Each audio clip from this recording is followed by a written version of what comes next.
ఈ రోజు ఒకటే మేము మీ ద్వారా ప్రజలకు తెలియజేయడానికి మరొకసారి ప్రధానంగా డిసెంబర్ 2023లో మా ప్రభుత్వం ఏర్పాటైన వెంటనే స్పష్టంగా ముఖ్యమంత్రి రేవంత్ రెడ్డి గారు మా కాంగ్రెస్ పార్టీ ప్రభుత్వం పనితీరు ఏ విధంగా ఉండబోతుందని మంచి పనులను ఏ ప్రభుత్వాలు మొదలుపెట్టినా దాన్ని ముందుకు తీసుకెళ్లే ప్రయత్నం జరుగుతుందని ఎక్కడైతే ప్రజలకు సంబంధించిన అంశాల విషయంలో ఇబ్బంది జరిగితే ఆ పాలసీ విధానాల్లో ప్రక్షాళన చేస్తామని చెప్పారు. ఆ క్రమంలోనే ఈరోజు మూసీ నదికి సంబంధించి అదే విధంగా హైడ్రా సంస్థకు సంబంధించి ప్రధానమైన లక్ష్యం ఈరోజు ఆ ప్రభుత్వానికి సంబంధించిన అనేక అంశాల విషయంలో ప్రధానంగా మేము మొన్న కూడా అంతపూర్వకం ముఖ్యమంత్రి గారు గాని మేమందరం గాని ఒకటే మాట చెప్పడం జరిగింది. ఈ రోజు కూడా మరొకసారి స్పష్టంగా మీ ద్వారా ప్రజలకు తెలియజేయదలుచుకున్నాం.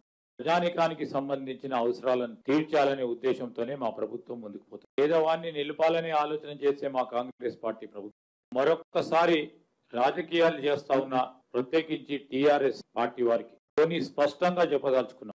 మూసీ నది ప్రక్షాళనకు సంబంధించి మీ అందరికీ కూడా మేము తెలియజేయదలుచుకున్నాం. వారు మర్చిపోయి ఉంటారు. వారు తీసుకున్న అనేకమైన అధికారమైన నిర్ణయాలని మర్చిపోయి ఈ రోజు ఇష్టారాజ్యంగా అడ్డగోలుగా మాట్లాడుతా ఉన్నారు. అసలు మూసీ నది ప్రక్షాళన ఎవడు చేయమన్నాడు, ఎందుకు చేయమన్నాడు, ఇది అవసరమా అని వారు మాట్లాడుతా ఉన్నారు. మాట్లాడిన వారు ఒకసారి స్పష్టంగా మేము చెప్పిన కొన్ని అంశాల విషయంలో 2017లో Musi river front development corporation ఏర్పాటు చేయడం జరిగింది. 2017లో ఉన్న ప్రభుత్వం ఎవరిది? మీ బీఆర్ఎస్ పార్టీ ప్రభుత్వం.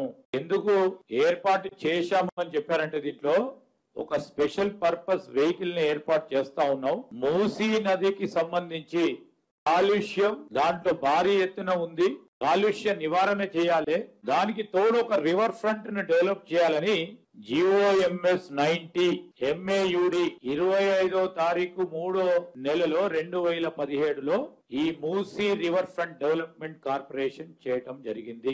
మాట వాస్తవమా కాదా అని అడుగుతారు. చేసిండ్రు, పెద్ద ఆర్భాటంతో చేసిండ్రు. దానికి చైర్మన్ ను కూడా నియామకం చేయటం జరిగింది.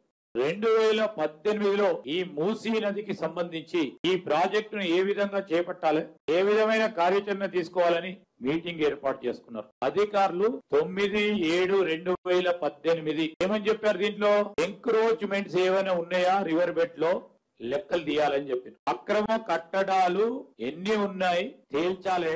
అదే విధంగా రివర్ బెడ్ కు సంబంధించి బఫర్ జోన్ ఫిక్స్ చేయాలని చెప్పిండ్రు. బౌండరీతో పాటు 1 నెల కాల హయంలో ఇది ఫిక్స్ చేయాలని చెప్పిండ్రు. అధికారులు డిస్కషన్ చేశారు.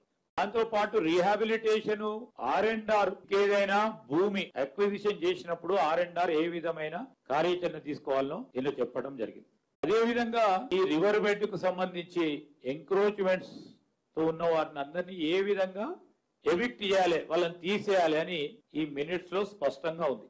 మేము కాదు ఈ మినిట్స్ చేపట్టింది, వారి ప్రభుత్వంలో. ఇంకా చెప్తాం, ఇంకా మస్తు ఉన్నాయి దీంట్లో. అప్పుడున్న గౌరవ మంత్రి గారు 2020 MAUDకి సంబంధించిన మున్సిపల్ అడ్మినిస్ట్రేషన్ సంబంధించిన మంత్రి గారు కేటీఆర్ గారు 2018 నుంచి 22 వరకు అనేక సందర్భాలు ఈ మూసీ నదికి సంబంధించిన ప్రక్షాళన విషయంలో మీటింగ్స్ ఏర్పాటు చేసుకున్నారు. ఆ మీటింగ్ కి సంబంధించిన అన్ని మినిట్స్ స్పష్టంగా ఈ రోజు రికార్డులు ఉన్నాయి. అవన్నీ కూడా మీ అందరికీ కూడా ఇవ్వటం జరుగుతుంది.